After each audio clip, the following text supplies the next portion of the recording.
शुक्लाम्बरधरं विष्णुं शशिवर्णं चतुर्भुजं प्रसन्नवदनं ध्यायेत् सर्वविघ्नोपशान्तये। यस्य स्विरदवक्त्राद्या पारिषद्या परशदम् विघ्नं निघ्नन्ति सततं विश्वक्सेनं तमाश्रये। व्यासं वसिष्ठनत्तारं शक्ते पौत्रमकल्मषम् पराशरात्मजं वन्दे शुगदादं तपोनिधिम्। व्यासाय विष्णुरूपाय व्यासरूपाय विष्णवे नमो वै ब्रह्मनिधये वासिष्ठाय नमो नमः। अविकाराय शुद्धाय नित्याय परमात्मने सदेकरूपरूपाय विष्णवे सर्वजिष्णवे। यस्य स्मरणमात्रेण जन्मसंसारबन्धनात् विमुच्यते। नमस्तस्मै विष्णवे प्रभविष्णवे। ॐ नमो विष्णवे प्रभविष्णवे। श्रीवैशम्पायन उवाच श्रुत्वा धर्मानशेषेण पावनानि च सर्वशः युधिष्ठिरः शान्तनवं पुनरेवाभ्यभाषत। श्रीयुधिष्ठिर उवाच किमेकं दैवतं लोके किं व्यापेकं परायणम् स्तुवन्दकं कमर्चन्द प्राप्नुयात् मानवाः शुभम्। को धर्मः सर्वधर्माणां भवतः परमो मदः किं जपन्मुच्यते जन्तुजन्मसंसारबन्धनात्। श्रीभीष्म उवाच जगत्प्रभुं देवदेवमनन्तं पुरुषोत्तमम् स्तुवन्नाम सहस्रेण पुरुषः सततोत्थितः। तमेव चार्चयन् नित्यं भक्त्या पुरुषमव्ययम् ध्यायन् सुवन्नमस्यं च यजमानस्तमेव च। अनादिनिधनं विष्णुं सर्वलोकमहेश्वरम् लोकाध्यक्षं स्तुवन् नित्यं सर्वदुःखादिगो भवेत्। ब्रह्मण्यं सर्वधर्मज्ञं लोकानां कीर्तिवर्धनम् लोकनाथं महद्भूतं सर्वभूतभवोद्भवम्। एष मे सर्वधर्माणां धर्मोऽधिकतमो मदः यद्भक्त्या पुण्डरीकाक्षं स्तवैरर्चेन्नरः सदा। परमं यो महत्तेज परमं यो महत्तपः परमं यो महद्ब्रह्म परमं यःपरायणम्। पवित्राणां पवित्रं यो मङ्गलानां च मङ्गलम् दैवतं देवदानां च भूतानां यो वियप्पिदा। यतः सर्वाणि भूतानि भवन्त्यादियुगागमे यस्मिंश्च प्रलयं यान्ति पुनरेव युगक्षये। तस्य लोकप्रधानस्य जगन्नाथस्य भूपते विष्णोर्नाम सहस्रं मे शृणु पापभयापहम्। यानि नामानि गौणानि विख्यातानि महात्मनः ऋषिभिः परिगीतानि तानि वक्ष्यामि भूतये। ऋषिर्नाम्नां सहस्रस्य वेदव्यासो महामुनिः छन्दोनुष्टुप् तथा देवो भगवान् देवकीसुतः। अमृतांशुद्भवो बीजं शक्तिर्देवकीनन्दनः त्रिसामा हृदयं तस्य शान्त्यर्थे विनियुज्यते। विष्णुं जिष्णुं महाविष्णुं प्रभविष्णुं महेश्वरम् अनेकरूपदैत्यान्तं नमामि पुरुषोत्तमम्। അസ്യ ശ്രീ വിഷ്ണോർദിവ്യസഹസ്രനാമസ്തോത്രമഹാമന്ത്രസ്യ ശ്രീ വേദവ്യാസോ ഭഗവാൻ ഋഷിഃ അനുഷ്ടുപ് ഛന്ദഃ ശ്രീ മഹാവിഷ്ണു പരമാത്മാ ശ്രീമന്നാരായണോ ദേവതാ അമൃതാംശുദ്ഭവോ ഭാനുരിതി ബീജം ദേവകീ നന്ദന സൃഷ്ടേതി ശക്തിഃ ഉദ്ഭവക്ഷോഭണോ ദേവ ഇതി പരമോ മന്ത്രഃ ശംഖബൃന്നന്ദകീ ചക്രീതി കീലകം ശാർഗധന്വാ ഗദാധര ഇത്യസ്ത്രം രഥാംഗപാണിരക്ഷോഭ്യ ഇതി നേത്രം ത്രിസാമാസാമഗസാമേതി കവചം ആനന്ദം പരബ്രഹ്മേതി യോനിഃ ഋതുസുദർശനകാല ഇതി ദിഗ്ബന്ധഃ ശ്രീ വിശ്വരൂപ ഇതി ധ്യാനം ശ്രീ മഹാവിഷ്ണു പ്രീത്യർത്ഥേ സഹസ്രനാമജപേ വിനിയോഗഃ ധ്യാനം ക്ഷീരോധന്വത്പ്രദേശേ ശുചിമണിവിലസത്സൈകതേ മൗക്തികാനാം മാലാക്ലപ്താസനസ്തസ്ഫടികമണിനിഭൈർമൗക്തികൈർമണ്ഡിതാംഗഃ ശുഭ്രൈരഭ്രൈരദഭ്രൈരുപരി വിരചിതൈർമുക്തപീയൂഷവർഷൈഃ ആനന്ദേന പുനീയാദരി നളിനഗദാ ശംഖപാണിർമുകുന്ദഃ ഭൂപാദൗ യസ്യ നാഭിർവിയദസുരനിലശ്ചന്ദ്രസൂര്യൗ ച നേത്രേ കർണാവാശാ ശിരോ ദൗർമുഖമഭിദഹനോ യസ്യ വാസ്തേയമബ്ധിഃ അന്തസ്തം യസ്യ വിശ്വം സുരനരഖഗോ ഭോഗി ഗന്ധർവദൈത്യേ ചിത്രം രമ്യതേദം ത്രിഭുവനപുഷം വിഷ്ണുമീശം നമാമി. ഓം നമോ ഭഗവതേ വാസുദേവായ. ശാന്താകാരം ഭുജഗശയനം പത്മനാഭം സുരേശം വിശ്വാധാരം ഗഗനസദൃശം മേഘവർണം ശുഭാംഗം ലക്ഷ്മീകാന്തം കമലനയനം യോഗിഹൃദ്ധ്യാനഗമ്യം വന്ദേ വിഷ്ണും ഭവഭയഹരം സർവലോകൈകനാഥം മേഘശ്യാമം പീതകൗശേയവാസം ശ്രീവത്സാംഗം കൗസ്തുഭോത്ഭാസിതാംഗം പുണ്യോപേതം പുണ്ഡരീകായദാക്ഷം വിഷ്ണും വന്ദേ സർവലോകൈകനാഥം. നമഃ സമസ്തഭൂതാനാം ആദിഭൂതായ ഭൂഭൃതേ അനേകരൂപരൂപായ വിഷ്ണവേ പ്രഭവിഷ്ണവേ സചംഗശക്രം സകീരണകുണ്ടലം സപേതവസ്ത്രം സരസീരുഹേക്ഷണം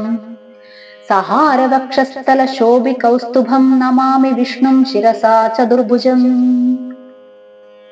ഛായായാം പാരിജാതസ്യ ഹേമസിംഹാസനോപരി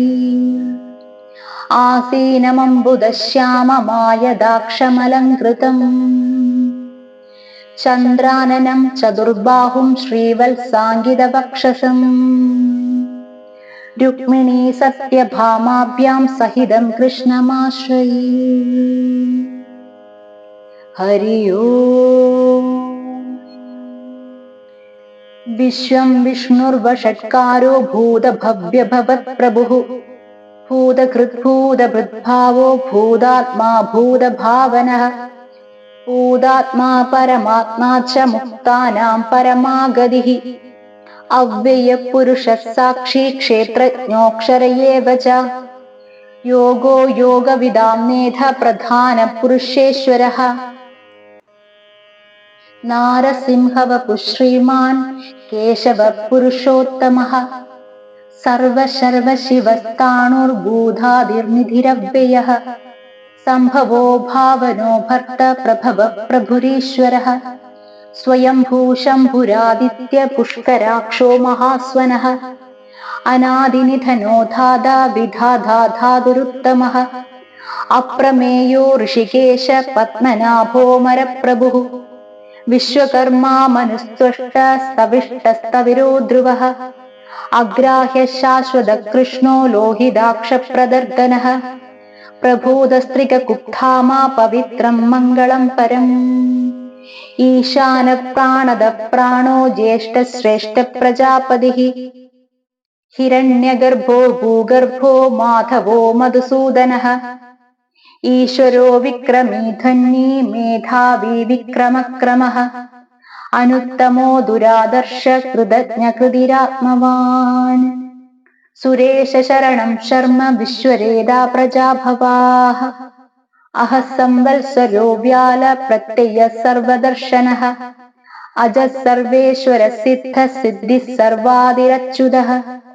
വൃഷാകപിരമേയാത്മാ സർവയോഗ വിനിശ്രുതഃ വസുർവസുമനാ സത്യ സമാത്മാ സംമിതഃ സമഃ അമോഘ പുണ്ഡരീകാക്ഷോ വൃഷകർമാ വൃഷാകൃതിഃ രുദ്രോ ബഹുശിരാ ബഭ്രുർവിശ്വയോനീഷു ജിശ്രവാഃ അമൃതശാശ്വതസ്ഥാണുർവരാരോഹോ മഹാതപാഃ സർവഗഃ സർവവിദ്ഭാനുർവിശ്വക്സേനോ ജനാർദ്ദനഃ വേദോ വേദവിദവ്യംഗോ വേദാംഗോ വേദവിത്കവിഃ ലോകാധ്യക്ഷഃ സുരാധ്യക്ഷോ ധർമാധ്യക്ഷ കൃതാകൃതഃ ചതുരാത്മാ ചതുർവ്യൂഹ ചതുർദംഷ്ടചതുർഭുജഃ ഭ്രാജിഷ്ണുർഭോജനം ഭോക്ത സഹിഷ്ണുർജഗദാദിജഃ അനഘോ വിജയോ ജേതാ വിശ്വയോനി പുനർവസുഃ ഉപേന്ദ്രോ വാമന പ്രാംശുരമോഘഃ ശുചിരൂർജിതഃ അതീന്ദ്രസംഗ്രഹ സർഗോ ധൃതാത്മാ നിയമോ യമഃ വേദ്യോ വൈദ്യ സദാ യോഗി വീരഃ മാധവോ മധുഃ അതീന്ദ്രിയോ മഹാമായോ മഹോത്സാഹോ മഹാബലാഃ മഹാബുദ്ധിർമഹാവീര്യോ മഹാശക്തിർമഹാദ്യുതിഃ അനിർദ്ദേശ്യവപുഃ ശ്രീമാനമേയാത്മാ മഹാധൃതിഃ മഹേശ്വാസോ മഹീഭർത്ത ശ്രീനിവാസഃ സദാംഗതിഃ അനിരുദ്ധസുരാനന്ദോ ഗോവിന്ദോ ഗോവിദാംപതിഃ മരീചിർദമനോ ഹംസ സുപർണോ ഭുജഗുത്തമഃ ഹിരണ്യനാഭഃ സുതപാ പത്മനാഭ പ്രജാപതിഃ അമൃത്യുഃ സർവദൃക്സിംഹ സന്ധാതാ സന്ധിമാൻ സ്ഥിരഃ അജോ ദുർമർഷണഃ ശാസ്താ വിശ്രുതാത്മാ സുരാരിഃ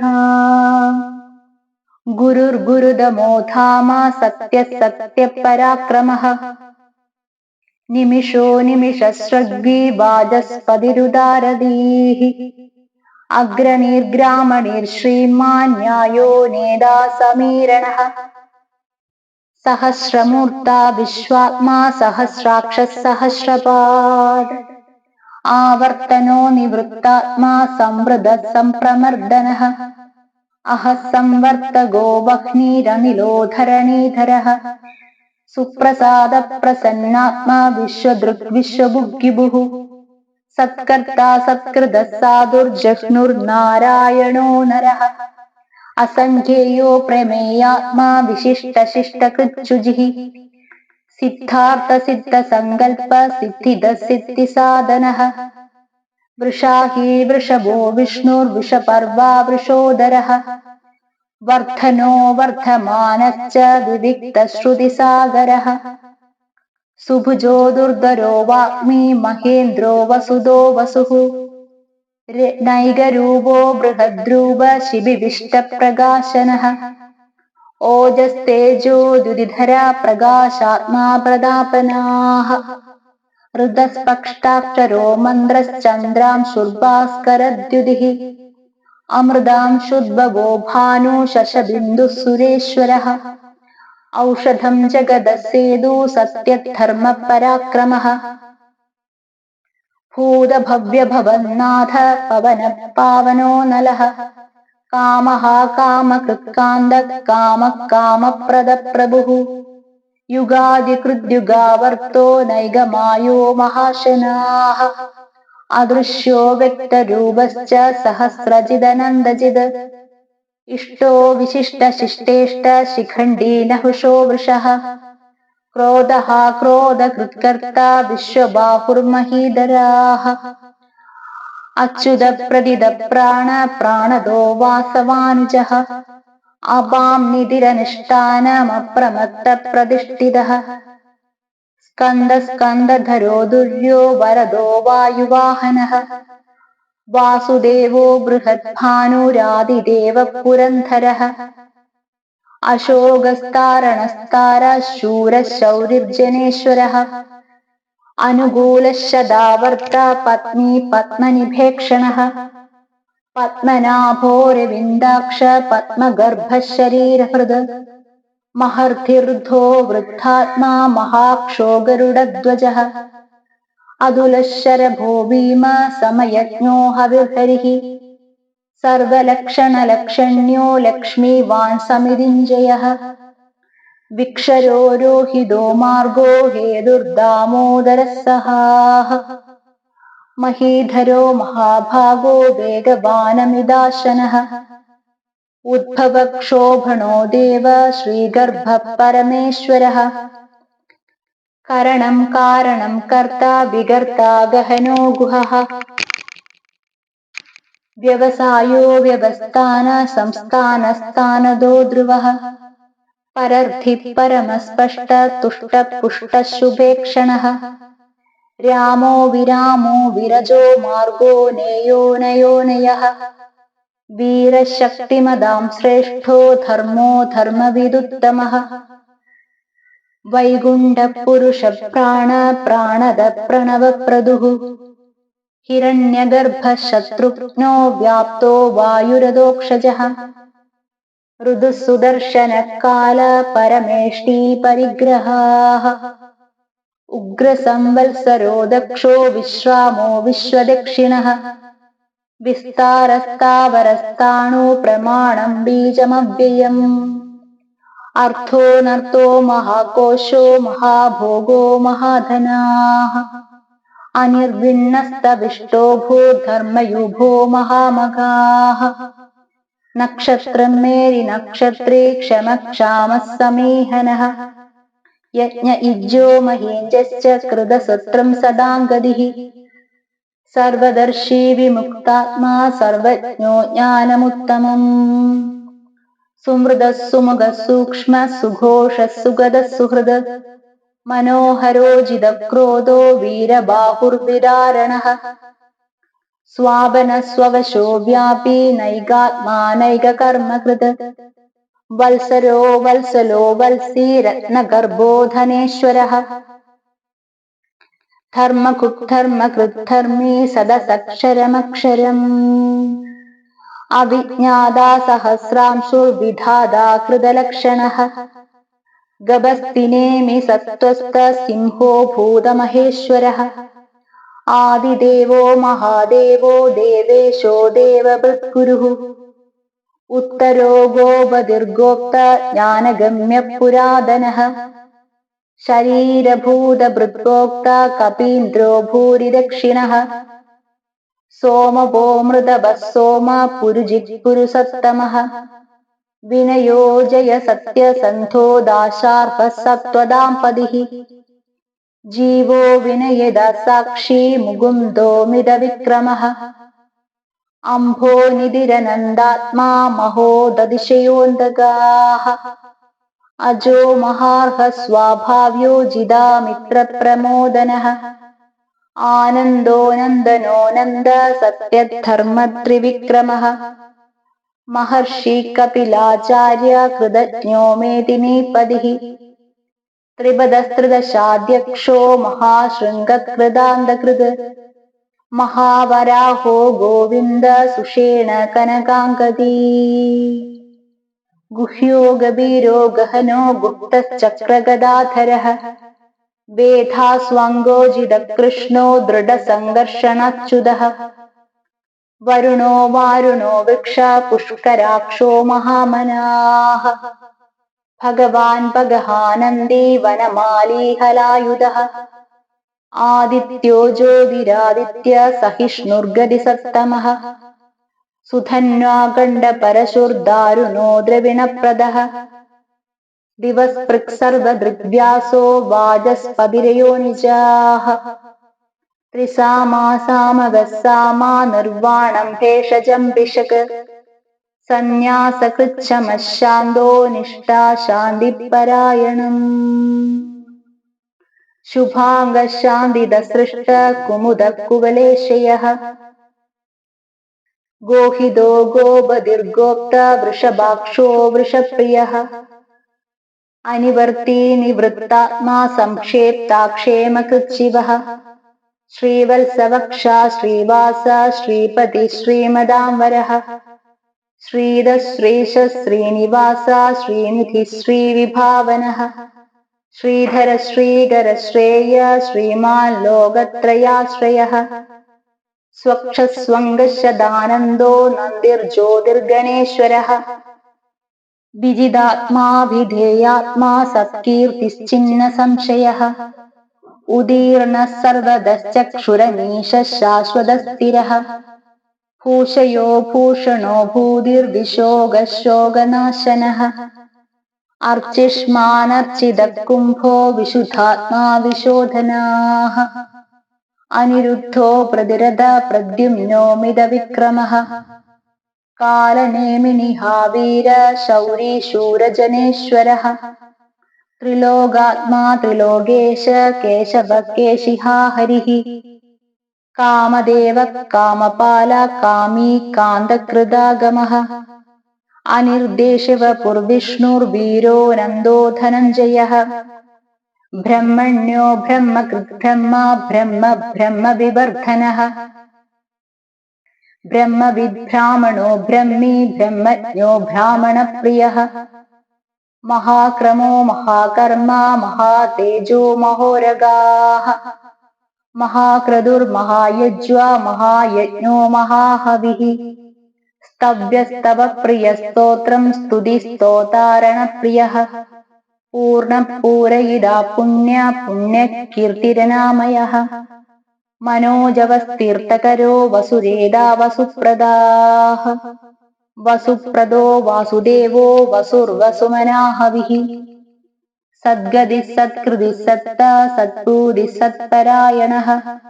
ശൂരസേനോ യദുശ്രേഷ്ഠ സന്നിവാസസ്സുയാമുനഃ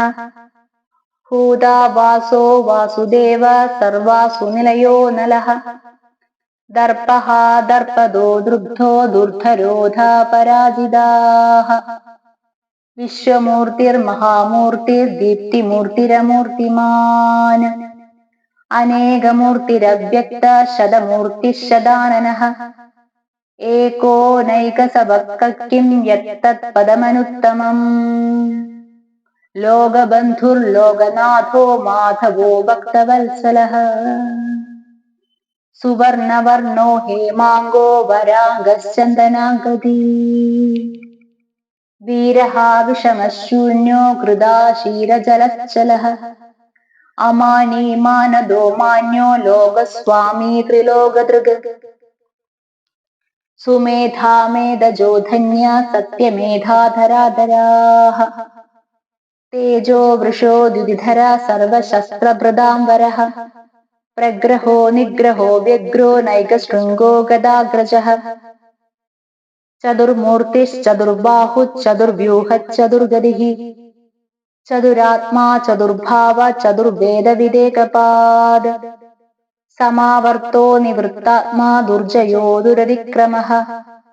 ദുർലഭോ ദുർഗമോ ദുർഗോ ദുരാവാസോ ദുരാരിഃ ശുഭാംഗോ ലോകസാരംഗ സുതന്തുസ്തന്തുവർദ്ധനഃ ഇന്ദ്രകർമാ മഹാകർമാ കൃതകർമാ കൃതാഗമഃ ഉദ്ഭവഃ സുന്ദരഃ സുന്ദോ രത്നനാഭഃ അർക്കോ വാജശനശൃംഗീ ജയന്തഃ സർവവിജ്ജയീ സുവർണബിന്ദുരക്ഷോഭ്യ സർവവാഗീശ്വരേശ്വരഃ മഹാഹൃദോ മഹാഗർത്തോ മഹാഭൂതോ മഹാനിധിഃ കുമുദകുന്ദരകുന്ദപർജന്യപാവനോ നിലഃ അമൃതാശോ മൃതവപു സർവജ്ഞഃ സർവതോമുഖഃ സുലഭസുമൃതസിദ്ധശത്രുജിച്ഛത്രുതാപനഃ നഗ്രോധോദോംബുരശസ്തച്ചാണുരാന്ധ്രനിഷൂദനഃ സഹസ്രാർച്ചി സപ്തജിഹ്വ സപ്തൈധാ സപ്തവാഹനഃ അമൂർത്തിരനഗോചിന്യോ ഭയകൃദ്ഭയനാശനഃ അണുർഭൃഗഃസ്ഥൂലോ ഗുണഭൃന്നിർഗുണോ മഹാൻ അധൃതസ്വധൃതസ്വാസ്യ പ്രംഗംശോ വംശവർദ്ധനഃ ഭാരഭൃത്കഥിതോ യോഗി യോഗീശഃ സർവകാമദഃ ആശ്രമശ്രമണക്ഷാമാ സുപർണോ വായുവാഹനഃ ധനുർധരോ ധനുർവേദോ ദണ്ഡോ ദമയിതാദമാഃ അപരാജിതഃ സർവസഹോ നിയന്താ നിയമോ യമഃ സത്വവാൻ സാത്വികഃ സത്യധർമ്മപരായണഃ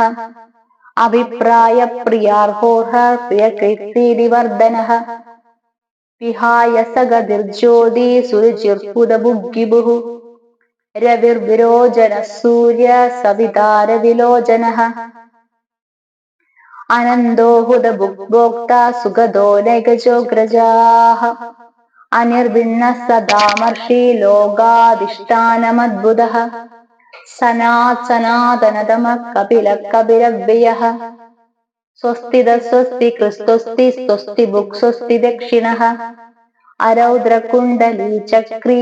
വിക്രമൂർജിതശാസനഃ ശബ്ദാദികഃ ശബ്ദസഃ ശിശിരഃ ശർവരീകരഃ അക്രൂരപേശലോ ദക്ഷോ ദക്ഷിണക്ഷമിണാംബരഃ വിദുത്തമോ വീതഭയ പുണ്യശ്രവണകീർത്തനഃ ഉത്താരുണോ ദുഷ്കൃതിഃ പുണ്യോ ദുസ്വപ്നനാശനഃ വീരഃ രക്ഷണഃ സന്തോ ജീവനപര്യവസ്ഥിതഃ അനന്തരൂപോ നന്ദ്രശ്രീജിതമന്യുർഭയാപഹാഃ ചതുരശ്രോ ഗഭീരാത്മാ വിദിശോ വ്യാദിശോ ദിശഃ അനാദിർഭൂർഭുവോ ലക്ഷ്മീ സുവീരോ രുചിരാംഗദഃ ജനനോ ജനജന്മാദിർഭീമോ ഭീമപരാക്രമഃ ആധാരനിലയോ ധാതാ പുഷ്പഹാസപ്രജാഗരാഃ ഊർധ്വഗഃ സത്പദാചാര പ്രാണദ പ്രണവപ്പണഃ പ്രമാണം പ്രാണനിലയ പ്രാണഭൃത് പ്രാണജീവനഃ തത്വം തത്വവിദേകാത്മാ ജന്മമൃത്യുജരാധികാഃ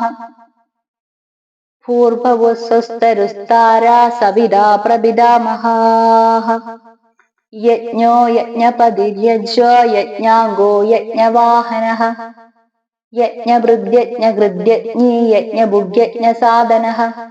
യജ്ഞാന്തകൃദ്യജ്ഞഗുഹ്യമന്നമന്നാദയേവ ച ആത്മയോനി സ്വയം ജാതോ വൈഖാനഃ സാമഗായനഃ ദേവകീനന്ദനസ്തൃഷ്ട ക്ഷിതീശഃ പാപനാശനഃ ശംഖബൃന്നന്തകേ ചക്രീ ശാംഖധ്വന്നാഗദാധരഃ രഥാംഗപാണിരക്ഷോഭ്യ സർവപ്രഹരണായുധഃ ശ്രീ സർവപ്രഹരണായുധ ഓം നമ ഇതി വനമാലീ ഗദീശാംഗീ ശംഗീ ചക്രീ ച നന്ദഗീ ശ്രീമന്നാരായണോ വിഷ്ണുർവാസുദേവോ വിരക്ഷതു വനമാലീ ഗദീശാംഗീ ശംഗീ ചക്രീ ച നന്ദഗീ ശ്രീമന്നാരായണോ വിഷ്ണുർവാസുദേവോ വിരക്ഷതു വനമാലീ ഗദീശാംഗീ ശംഗീ ചക്രീ ച നന്ദഗീ ശ്രീമന്നാരായണോ വിഷ്ണുർവാസുദേവോഭിരക്ഷതു ശ്രീവാസുദേവോഭിരക്ഷതു ഓം നമ ഇതി ഇതീദം കീർത്തനീയസ്യ കേശവസ്യ മഹാത്മനഃ നാംനാം സഹസ്രം ദിവ്യാനാമശേഷേണ പ്രകീർത്തിതം യഹിദം ശൃണുയാൻ നിത്യം യസ്യാഭി പരികീർത്തയേത് നാശുഭം പ്രാപ്നുയാത് കിഞ്ചിൽ സോമുത്രേഹ ച മാനവഃ വേദാന്തകോ ബ്രാഹ്മണസ്യ ക്ഷത്രിയോ വിജയീ ഭവേത് വൈശ്യോധന സമൃദ്ധ്യാത് ശൂദ്രസുഖമമാപ്നുയാത് ധർമാർത്ഥി പ്രാപ്നുയാത് ധർമ്മമർത്ഥാർത്ഥി ചാർത്ഥമാപ്നുയാത് കാമാനവാപ്നുയാത് കാമീ പ്രജാർത്ഥി പ്രാപ്നുയാത് പ്രജാം ഭക്തിമാൻ യസദോധായ ശുചിസത്കദമാനസഃ സഹസ്രം വാസുദേവസ്യ നാംനാമേത പ്രകീർത്തേത് യശ പ്രാപ്നോതി വിപുലം യാതി പ്രാധാന്യമേവ ച അജലാം ശ്രിയമാപ്നോതി ശ്രേയ പ്രാപ്നോത്തനുത്തമം ന ഭയം ക്വചിദാപ്നോതി വീര്യം തേജസ്തവിന്ദതി ഭവത്യരോഗോ ദ്യുതിമാൻ ബലരൂപഗുണാനിധഃ രോഗാർത്തോ മുച്യതേ രോഗാത് ബന്ധോ മുച്യേത ബന്ധനാത് ഭയാൻ മുച്യേത ഭീതസ്തു മുച്യേതാപന്ന ആപദഃ ദുർഗാണ്യതിതരത്യാശു പുരുഷ പുരുഷോത്തമം സ്തുവൻ നാമ സഹസ്രേണ നിത്യം ഭക്തിസമന്വിതഃ വാസുദേവാശ്രയോ മർത്യോ വാസുദേവ പരായണഃ സർവപാപവിശുദ്ധാത്മാ യാതി ബ്രഹ്മ സനാതനം ന വാസുദേവ ഭക്താനാമശുഭം വിദ്യതേ ക്വചിത് ജന്മ മൃത്യുജരാവ്യാധി ഭയം നൈവോപചായതേ ഇമം സ്തവമധീയാന ശ്രദ്ധാ ഭക്തിസമന്വിതഃ യുജേദാത്മസുഖക്ഷാന്തി ശ്രീതുതിസ്മൃതികീർത്തിഭിः ന ക്രോധോ ന ച മാത്സര്യം ന ലോഭോ ന ശുഭാമതിഃ ഭവന്തി കൃതപുണ്യാനാം ഭക്താനാം പുരുഷോത്തമേ ദ്യൗച ചന്ദ്രാർക്ക നക്ഷത്രാഖം ദിശോ ഭൂർമഹോദധിഃ വാസുദേവസ്യ വീരേണ വിദൃധാനി മഹാത്മനഃ സസുരാസുരഗന്ധർവം സയക്ഷോരകരാക്ഷസം ജഗദ്വശേ വർത്തതേദം കൃഷ്ണസ്യ സചരാചരം ഇന്ദ്രിയാണി മനോബുദ്ധി സത്വം തേജോബലം ധൃതിഃ വാസുദേവാത്മകാന്യാഹു ക്ഷേത്രം ക്ഷേത്രജ്ഞ ഏവ ച സർവാഗമനമാചാര പ്രഥമം പരികൽപ്പതേ ആചാരപ്രഭവോ ധർമ്മോ ധർമ്മസ്യ പ്രഭുരച്യുതഃ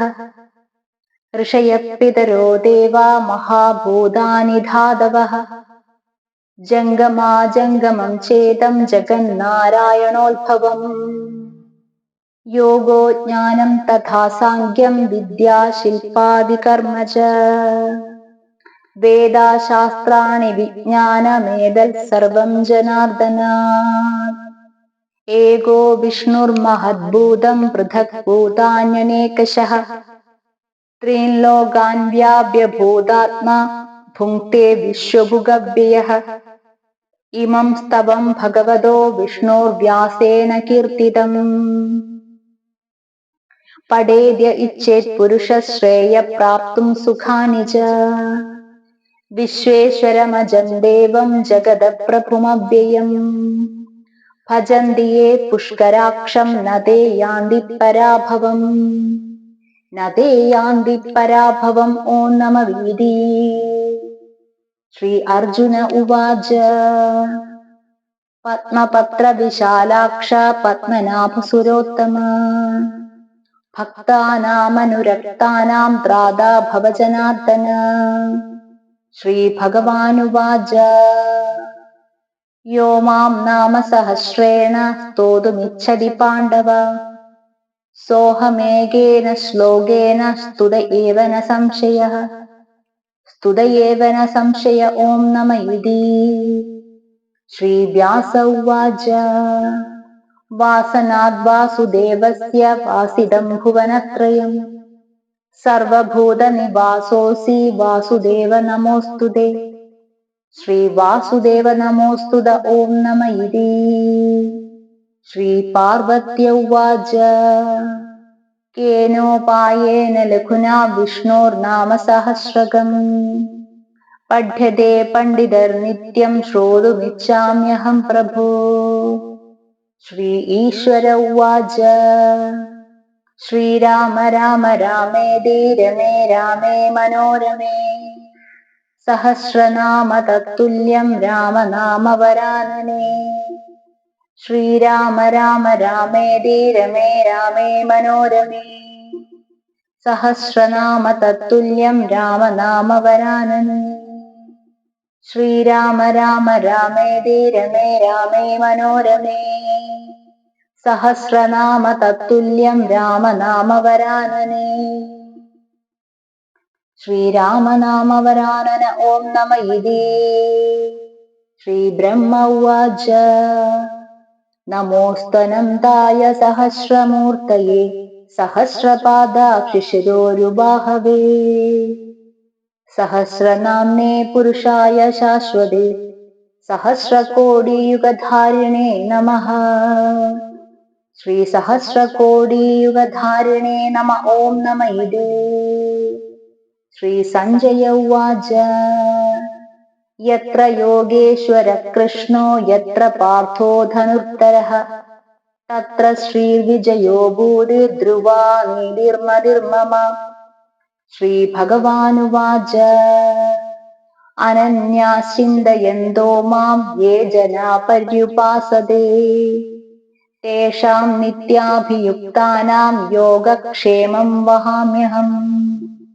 പരിത്രാണായ സാധൂനാം വിനാശായ ച ദുഷ്കൃതാം ധർമ്മ സംസ്ഥാപനാർത്ഥായ സംഭവാമി യുഗേ യുഗേ. ആർത്താ വിഷണ്ണാ ശിഥിലാശ്ച ഭീതാ ഘോരേഷു ച വ്യാധ്യാഷു വർത്തമാനാഃ സങ്കീർത്യ നാരായണ ശബ്ദമാത്രം വിമുക്തദുഃഖാ സുഖിനോ ഭവന്തു. കായേന വാചാ മനസേന്ദ്രിയർവാ ബുദ്ധ്യാത്മനാ വാ പ്രകൃതേ സ്വഭാവാത് കരോമി യദ്യത് സകലം പരസ്മൈ നാരായണായേതി സമർപ്പയാമി.